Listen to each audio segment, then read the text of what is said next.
Study IQ IAS, अब तैयारी हुई अफोर्डेबल।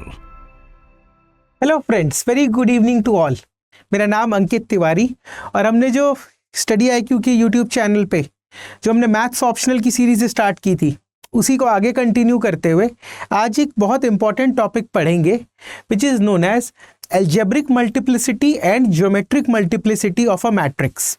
ठीक, तो इस चीज़ को स्टार्ट करने से पहले आपके लिए एक इंपॉर्टेंट इंफॉर्मेशन कि मैथमेटिक्स ऑप्शनल के क्लासेस जो हैं अगस्त बैच नंबर 2, क्योंकि बैच नंबर 1 का एडमिशन क्लोज हो गया है, तो ये बैच स्टार्ट हो रहा है 18 अगस्त से।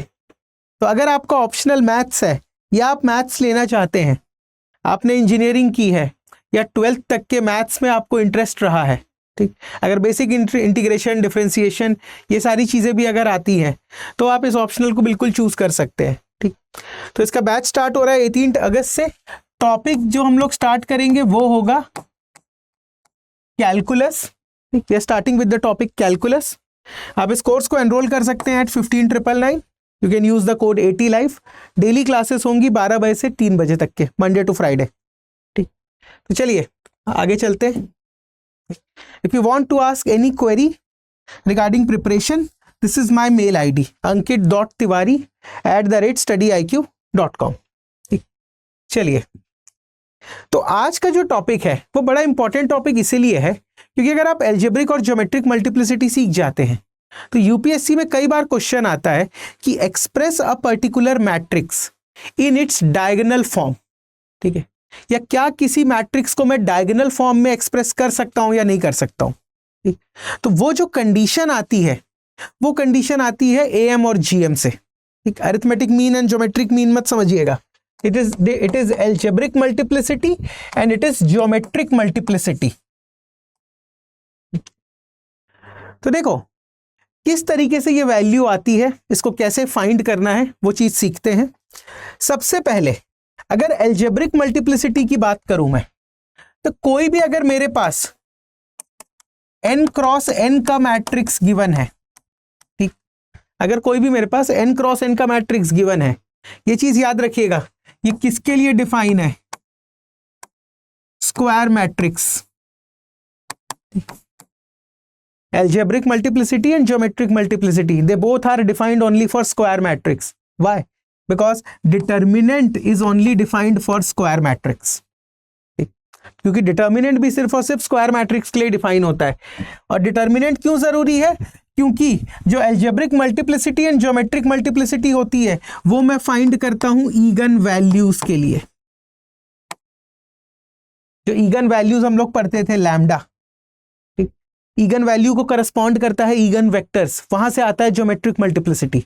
ईगन वैल्यूज से आपको मिलता है एल्जेब्रिक मल्टीप्लिसिटी। तो इसीलिए क्योंकि ये वैल्यूज डिफाइंड होती हैं फॉर स्क्वायर मैट्रिक्स ओनली, इसीलिए ये दोनों टर्म भी स्क्वायर मैट्रिक्स के लिए डिफाइन होगा। पहला पॉइंट। दूसरा पॉइंट क्या है? एल्जेब्रिक मल्टीप्लिसिटी कैसे फाइंड करोगे आप? एल्जेब्रिक मल्टीप्लिसिटी फाइंड होता है, सबसे पहले आपको ईगन वैल्यूज निकालने पड़ेंगे। First of all you need to find eigen values। अब eigen values कैसे फाइंड करेंगे? eigen values फाइंड करेंगे determinant of a minus lambda i equal to 0। इस इक्वेशन को जो लैम्डा की वैल्यू सेटिस्फाई करेगी वो होगी मेरी ईगन वैल्यूज। तो मैंने क्या किया, a माइनस लैम्डा i करके डिटर्मिनेंट निकाला। यहां से मुझे मिल जाएगा lambda 1, lambda 2 up to lambda n। अगर n क्रॉस n का मैट्रिक्स है तो यहां से आपको मिल जाएगा ईगन वैल्यूज के अलग अलग फॉर्म। अब क्या करना है, एक बार आपको ईगन वैल्यू मिल गया, सपोज मेरे पास एक मैट्रिक्स है 3 क्रॉस 3 का। मेरे पास एक मैट्रिक्स है 3 क्रॉस 3 का। मान लीजिए मेरे को इसकी ईगन वैल्यूज मिले लैम्डा 1, लैम्डा 2 एंड लैम्डा 3। कुछ वैल्यूज दे देता हूं, इनको समझने में आसानी होगी। 1 2 3, मान लो ये वैल्यूज मिल गए। अब क्योंकि ये वैल्यू 1 कितनी बार रिपीट हो रहा है? 1 एक ही बार रिपीट हो रहा है। 2 कितनी बार हो रहा है? एक बार। 3 कितनी बार हो रहा है? एक बार। मींस अगर एल्जेब्रिक मल्टीप्लिसिटी में रूट 1 का फाइंड करूं तो कितना आएगा? 1। रूट 2 लैम्डा 2 का लैम्डा इक्वल्स टू 2, इसका एल्जेब्रिक मल्टीप्लिसिटी कितनी है 1। लैम्डा इक्वल टू 3, इसकी एल्जेब्रिक मल्टीप्लिसिटी कितनी है 1। तो ये तीनों की एल्जेब्रिक मल्टीप्लिसिटी 1 है। तो एल्जेब्रिक मल्टीप्लिसिटी क्या बता रहा है, number of times a eigen value is repeating, या number of times the roots of the characteristic equation is repeating. ठीक, तो मैं इस तरीके से बोल सकता हूं कि number of times the roots of characteristic equation is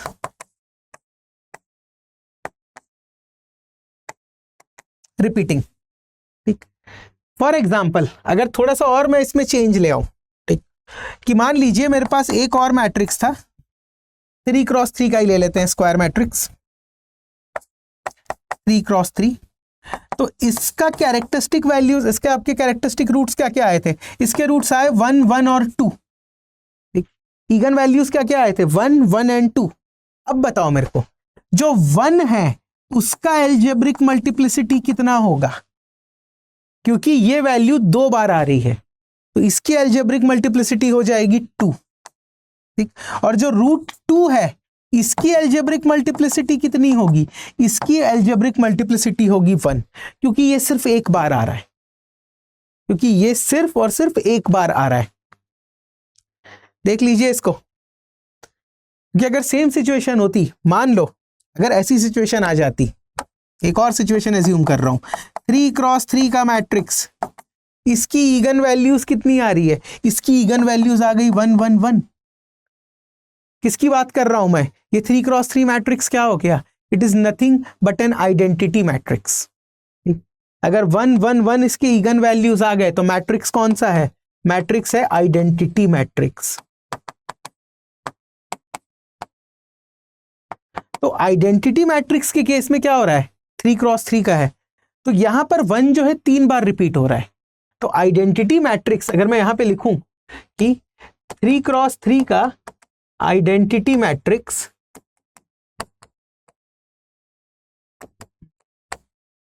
इसका एल्जेब्रिक मल्टीप्लिसिटी क्या होगा रूट्स का, तो 1 का एल्जेब्रिक, क्योंकि एक ही रूट है 1, उसकी एल्जेब्रिक मल्टीप्लिसिटी 3 हो गई। तो I hope algebraic multiplicity clear हो गया होगा। जितने बार आपका रूट्स की वैल्यू रिपीट हो रही है कैरेक्टरिस्टिक रूट्स की, वो होता है आपका एम। ठीक, देख लीजिए, नोट कर लीजिए। आगे चलते हैं हम लोग ज्योमेट्रिक मल्टीप्लिसिटी पे।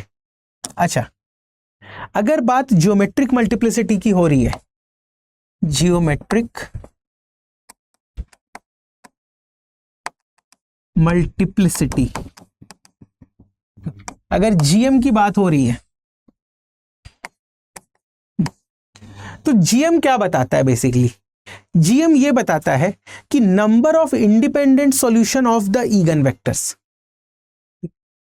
ठीक, नंबर ऑफ इंडिपेंडेंट सॉल्यूशंस कितने आ रहे हैं आपके, जब आप ईगन वेक्टर्स को फाइंड करते हो तो number of independent vectors, number of independent solutions of these vectors, ये कहलाता है आपका ज्योमेट्रिकल मल्टीप्लिसिटी। फॉर एग्जाम्पल एक फॉर्मूला होता है इसका। ठीक, जब आप ईगन वेक्टर को फाइंड करते हैं तो आप हमेशा क्या बनाते हैं, एक कोएफिशिएंट मैट्रिक्स होता है A11 A12 A13, या और बेटर वे में लिख देता हूं, कैरेक्टरिस्टिक इक्वेशन क्या बनती है, A minus lambda I into X is equals to 0, यही बनती है characteristic equation. Cayley Hamilton theorem यही बोलता है कि हर एक मैट्रिक्स अपने कैरेक्टरिस्टिक इक्वेशन को सेटिस्फाई करेगा। तो यहां पर जब मैं इसको एक्सप्रेस करूंगा तो क्या बनता है, A11 minus lambda, A12 A13 A21 A22 minus lambda, A23 A31 A32 A33 minus lambda. अब इसको मैं किससे मल्टीप्लाई कर रहा हूं, इसको मैं मल्टीप्लाई कर रहा हूं x1 x2 और x3 जो ईगन वेक्टर्स होते हैं। It is nothing but the again vector.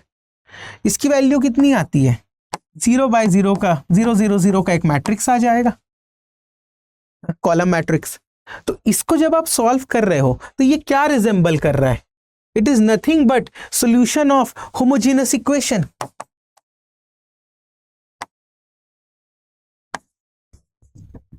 और होमोजेनस इक्वेशन कैसे सॉल्व करते हैं? सबसे पहले इसको सिंप्लीफाई करते हैं एक्लन फॉर्म में, और क्या फाइंड करते हैं? रैंक फाइंड करते हैं। ये जो मैट्रिक्स है मेरी, ये वाली मैट्रिक्स, इसी को तो मैं कहता हूं कोएफिशिएंट मैट्रिक्स।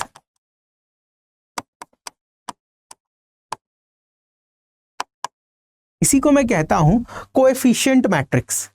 जब इस मैट्रिक्स को मैं सिंप्लीफाई करता हूं तो मुझे क्या मिलता है? We need to find the rank of this coefficient matrix.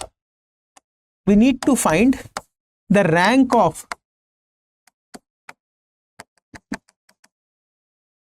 Coefficient matrix. ठीक, वो रैंक जो है, suppose the value of that rank is R, तो आपको कितने इंडिपेंडेंट सॉल्यूशन मिलेंगे? आपको नंबर ऑफ इंडिपेंडेंट सॉल्यूशन मिलेंगे, नंबर ऑफ इंडिपेंडेंट सॉल्यूशंस आपको मिलते हैं n minus are.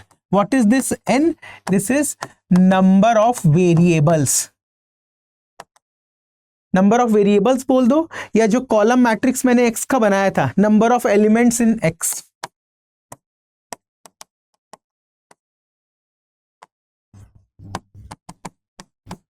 x vector, ठीक है, जो x वेक्टर है उसके कितने एलिमेंट्स हैं, तो ये होता है n। r होता है rank of the coefficient matrix. जब n माइनस आर करता हूं तो मुझे इंडिपेंडेंट सॉल्यूशन मिलते हैं। इसी को मैं बोलता हूं जियोमेट्रिक मल्टीप्लिसिटी। इसी को कहा जाता है जियोमेट्रिक मल्टीप्लिसिटी। ठीक, तो ये है प्रोसेस। कहां से शुरू किए थे हम लोग? शुरू किए थे, we have started from this thing, कि जितने बार ईगन वैल्यू रिपीट हो रही होगी वो होगा उस पर्टिकुलर ईगन वैल्यू का एल्जेब्रिक मल्टीप्लिसिटी। अब जब उस पर्टिकुलर ईगन वैल्यू पे मैं ईगन वेक्टर फाइंड करने जाऊंगा तो जितने इंडिपेंडेंट सॉल्यूशंस मिल रहे हैं वो कहलाएगा आपका जियोमेट्रिक मल्टीप्लिसिटी। और फॉर्मूला क्या होता है जियोमेट्रिक मल्टीप्लिसिटी का? n माइनस आर कर दो।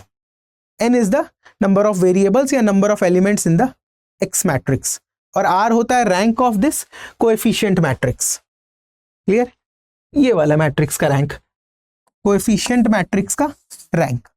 रैंक कैसे मिलता है? एक्लन फॉर्म में कन्वर्ट करके। ये था पूरा प्रोसेस। इस पे कुछ क्वेश्चन सॉल्व करते हैं, एक दो क्वेश्चन, ताकि और क्लैरिटी आए। ठीक, बट स्टार्ट करने से पहले ये इंपॉर्टेंट इंफॉर्मेशन कि 18 अगस्त से आपकी बैच स्टार्ट हो रही है। सबसे पहला सवाल बच्चों का यही होता है, स्टूडेंट्स का, कि सर मैथ्स ऑप्शनल क्यों ले? Why to choose maths optional?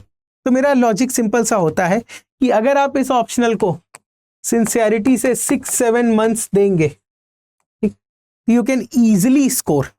ठीक है, अगर ये 6-7 मंथ की डेडिकेशन चाहिए, पूरा कमिटमेंट, तो आप you can easily score 300+ marks. ठीक, हर साल स्टूडेंट स्कोर करते हैं मैथ्स ऑप्शनल लेकर। दिस इज नॉट कोई एक एक्सेप्शनल केस नहीं है। 300+ score in maths is a norm, it is not an exception. तो इसके जो बैचेस स्टार्ट हो रहे हैं 18 अगस्त से, डेली 12 से 3, मंडे टू फ्राइडे। इस कोर्स में क्या क्या चीजें इंक्लूड होंगी? इस कोर्स में होंगी live classes, plus total maths में आपके अराउंड 13 टॉपिक्स हैं, पेपर 1 एंड पेपर 2 मिला के। उन सारे टॉपिक्स पे आपकी टेस्ट सीरीज होगी। ठीक, 13 sectional test plus 4 full length test हैं। PYQs का डिस्कशन होगा। PYQs सिर्फ सिविल सर्विसेज नहीं, फॉरेस्ट सर्विसेज का भी। तो ये सब मिलाकर एक कॉम्प्रिहेंसिव कोर्स हमने बनाया है। If you want to join, you can join 18 अगस्त बैच। कौन से टॉपिक से स्टार्ट करूंगा? यहां पर स्टार्ट होगा पेपर 1 पार्ट 1 कैलकुलस। ठीक, पेपर 1 का जो पार्ट 1 है कैलकुलस, वहां से स्टार्ट होगा। इसके अलावा if you want to cover complete GS preparation, batch का नाम है prelims to interview, P2I। P2I का मतलब क्या हो रहा है? कंप्लीट हैंड होल्डिंग होगी फ्रॉम बेसिक्स टू एडवांस तक। सिविल आपकी प्री की प्रिपरेशन, मेंस की preparation, daily current affairs based test, answer writing sessions, plus CSAT के लाइव क्लासेस, ये सारी चीजें प्रोवाइड की जाएंगी इस बैच में, P2I। तो इसका जो अगस्त बैच है वो 11 अगस्त से स्टार्ट हो रहा है। डेली क्लासेस होंगी 8 to 11। ठीक, डेली क्लासेस होंगी 8 बजे से लेकर सुबह 11 बजे तक के। तो ये आप देख लीजिएगा। You can enrol this course eight 2999। कब? When you use the code 80 life. ये देख लीजिएगा, 80 लाइफ कोड यूज करके आप इसे 29999 में एनरोल कर सकते हैं। 11 अगस्त से बैच स्टार्ट हो रहा है, तो अगर एनरोल करना है तो this is the right time. और बैचेस तीनों फॉर्मेट में अवेलेबल है, complete English and complete Hindi. ठीक है, तो जिस भी तरीके का आपका प्रिपरेशन रखना चाहते हैं, ओरिएंटेशन है, कंप्लीट इंग्लिश बैच और कंप्लीट हिंदी बैच, ये है। Plus there is a live CSAT classes also going on. जो मैथ्स ऑप्शनल एंड सीसैट की क्लासेस है, that will be conducted by me, तो ये भी आप ज्वाइन कर सकते हैं। ठीक, इसका एक्चुअली जो है ये 5 अगस्त को बैच एंड हो गया है। नया batch is starting from 21 August. Timing रहेगी 3:30 से 5:30 PM। नया बैच स्टार्ट हो रहा है 21 अगस्त से। We are going to complete CSAT in 100 classes, उससे ज़्यादा इसको एक्सटेंड नहीं होगा। इस 100 क्लासेस में भी 60 classes would be for quant, क्योंकि यूपीएससी का वेटेज सबसे ज़्यादा क्वांट में होता है। 25 classes for reasoning and 15 classes for reading comprehension. ठीक, डेली क्लासेस 3:30 से 5:30। You can enrol eight 4999। 4999 में इस कोर्स को एनरोल कर सकते हैं by using the code 80 life. ठीक, देख लीजिएगा, ये भी एक कॉम्प्रिहेंसिव कोर्स है। PYQs डिस्कस करेंगे 2013 से लेकर 2023 के पेपर तक के। 10 मॉक टेस्ट भी आपको प्रोवाइड किया जाएगा, plus practice question, more than 1000 practice questions. ठीक है, that too will be of UPSC level. ठीक, क्योंकि प्रॉब्लम यही फेस करते हैं स्टूडेंट्स कि सर यूपीएससी लेवल के क्वेश्चन का प्रैक्टिस कहाँ से करें। तो ये सारी चीज़ों का ध्यान रख के कोर्स बनाया गया। आपका काम है studyIQ.com पे जाकर इस कोर्स के फीचर्स देखिएगा। And if you want to join, the batch is starting from 21 अगस्त। चलिए, ये तो कुछ कोर्स के इंफॉर्मेशन थे। हम लोगों ने पढ़ा था algebraic multiplicity and geometric multiplicity. अब चलो इस पे कुछ क्वेश्चंस बनाते हैं। Suppose a matrix is given as A equals to 2 1 0 0 2 0 0 0 3। ये गिवन है मैट्रिक्स। मैं पूछ रहा हूं इसके हर एक ईगन वैल्यूज पे आपको algebraic multiplicity and geometric multiplicity, AM and GM दोनों फाइंड करना है। ठीक, ये आपको एक मैट्रिक्स दे दिया गया है सिंपल सा। आपको जो है इस पे ऑब्वियसली 3x3 का मैट्रिक्स है, तो 3 ईगन वैल्यूज तो मिलेंगे। तो उन तीनों ईगन वैल्यूज का आपको AM और GM बताना है। ठीक, बताइए क्या आंसर आएगा। स्क्रीन पॉज करो वीडियो को और एक बार सॉल्व करो इसको। एटलीस्ट AM तो आप निकाल सकते हैं। एटलीस्ट AM तो आप निकाल सकते हैं। क्या बताया था? Step 1, find again values. भाई ईगन वैल्यूज कैसे फाइंड होगा? जल्दी से बना दीजिए। A माइनस लैम्डा आई का डिटर्मिनेंट को 0 करना है और लैम्डा के करस्पॉन्डिंग वैल्यूज फाइंड कर लेने हैं। A माइनस लैम्डा आई को 0 कर दीजिए, तो ये कितना हो जाएगा? ये हो जाएगा 2 minus lambda 1 0 0 2 minus lambda 0 0 0 3 minus lambda. ये बन गया। अब इसका डिटर्मिनेंट 0 पुट करना है। मैं क्या कर रहा हूं? आई एम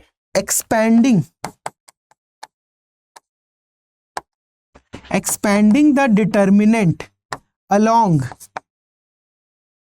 फर्स्ट कॉलम ले लेता हूं। क्यों? इसको फर्स्ट कॉलम के अलोंग एक्सपैंड कर देता हूं। क्यों? क्योंकि ये दो एलिमेंट 0 हैं। तो क्या बन जाएगा? इसका डिटर्मिनेंट कितना आ जाएगा? इसका डिटर्मिनेंट आ जाएगा 2 minus lambda into 2 minus lambda into 3 minus lambda is equals to 0। ये आ गए इसके ईगन वैल्यूज।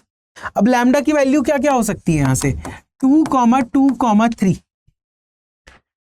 सिंपल दिख गया। 2, 2, 3 क्या हो गया? लैम्डा को जब मैंने 2 रखा तो उसकी एल्जेब्रिक मल्टीप्लिसिटी कितनी आएगी?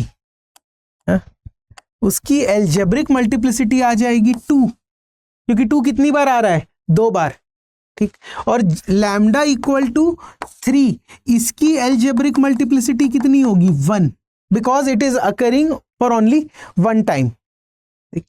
ये दो चीजें आ गई, AM तो निकल गया सिंपल सिंपल, यहां तक नोट कर लीजिएगा। AM तो आ गया धीरे से, जितने बार रूट अकर कर रहे हैं वही उसकी एल्जेब्रिक मल्टीप्लिसिटी होती है। अब बात करते हैं ज्योमेट्रिक मल्टीप्लिसिटी। सबसे पहले लेते हैं लैम्डा इक्वल टू 2, लैम्डा को 2 लेते हैं तो मैट्रिक्स क्या बनेगा, A माइनस लैम्डा आई है ना, ये देखिए 2 माइनस 2 0 1 0 0 1 0, फिर से 2 पुट कर दिया तो 0 0 0 0 0 0 एंड देन यहां पे क्या आ जाएगा 0 0 minus 1, x1 x2 x3, this is equal to 0। क्या करूंगा, एकलन फॉर्म में कन्वर्ट करना है तो R2 एंड R3 को इंटरचेंज कर देता हूं, तो मैट्रिक्स क्या बन गया 0 1 0 0 0 माइनस 1 0 0 0। ठीक, अब ये क्लियर दिख रहा है। एकलन फॉर्म में रैंक कैसे निकालते हैं, एकलन फॉर्म में रैंक होता है किसी भी मैट्रिक्स का, वो होता है नंबर ऑफ नॉन जीरो रोज। ठीक, ये होता है नंबर ऑफ नॉन जीरो रोज। तो रैंक कितना आ जाएगा अगर यहां पे लिखूं तो small r is equals to 2। ठीक, स्मॉल r आ जाएगा 2। वेरिएबल्स कितने हैं, n की वैल्यू, n है आपका यहां पर 3 वेरिएबल्स है ना, तो मैंने क्या बताया था जियोमेट्रिक मल्टीप्लिसिटी क्या होगी n minus R means 3 minus 2 which is nothing but 1। तो लैम्डा को जब 2 लोगे तो GM कितना आ जाएगा 1, जियोमेट्रिक मल्टीप्लिसिटी ये हो जाएगी 1। ठीक, इसको नोट कर लीजिए स्क्रीन पॉज करके। अब एक और बच रहा है हमारा, लैम्डा की वैल्यू जब 3 होगी तब मेरा कोएफिशिएंट मैट्रिक्स क्या बनेगा बताओ। जब 3 पुट करूंगा तो यहां पे 3 कर दो, -1 1 0, दैट वुड बी -1 1 0, और यहां पर क्या हो जाएगा 0 -1 0 0 -1 0 और 0 0 0। ठीक, x1 x2 x3 और ये भी हो गया 0।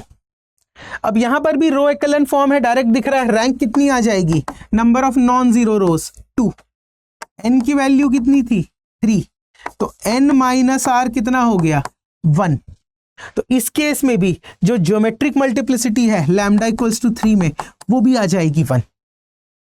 क्लियर। तो इस तरीके से मैं AM और GM को फाइंड करता हूं। Please note it down, please note it down. इस तरीके से AM एंड GM को हम लोग फाइंड करते हैं। n माइनस आर होता है आपका ज्योमेट्रिक मल्टीप्लिसिटी। तो आई होप बेसिक आइडिया लगा होगा क्या होता है क्या नहीं होता है। जो डायगोनल फॉर्म्स होते हैं उसको जब हम आगे पढ़ेंगे तो उसमें यही कंडीशन होती है कि जितने भी ईगन वैल्यूज हैं, जैसे यहां पर आपके 3 ईगन वैल्यूज थे, तो for all eigen values algebraic multiplicity should be equal to geometric multiplicity. अगर ये कंडीशन सेटिस्फाई होती है फॉर ऑल द लैम्डास, जितने भी ईगन वैल्यूज हैं AM और GM, जैसे यहां पर नहीं है बराबर, देखो इस केस में इट इज नॉट इक्वल, तो अगर हर एक केस में बराबर होता है तब मैं अपने मैट्रिक्स को डायगोनल फॉर्म में एक्सप्रेस कर सकता हूं। This is the condition for diagonal matrix. But आज के सेशन में यहीं तक पढ़ते हैं, नेक्स्ट सेशन में हम लोग डायगोनल मैट्रिक्स वाले फॉर्म को स्टार्ट करेंगे। ठीक, कोर्स अगर आपको ज्वाइन करना है तो देख लीजिएगा 18 अगस्त, टॉपिक कैलकुलस, पेपर 1 पार्ट 1 से स्टार्ट करेंगे। अगर कॉम्प्रिहेंसिव प्रिपरेशन करना है तो this is the course for you P2I। And सिर्फ CSAT अगर प्रिपेयर करना है, अगर CSAT रुका है आपका इस बार, क्योंकि बहुत ज़्यादा पेनफुल होता है जब 62 63 पे आके रुक जाते हैं हम लोग। GS पेपर 1 क्लियर हो रहा है बट यहाँ पर प्रॉब्लम आ रही है, तो this is the batch for you. देख लीजिएगा, मिलते हैं नेक्स्ट सेशन में। Thank you. Study IQ IAS, अब तैयारी हुई अफोर्डेबल।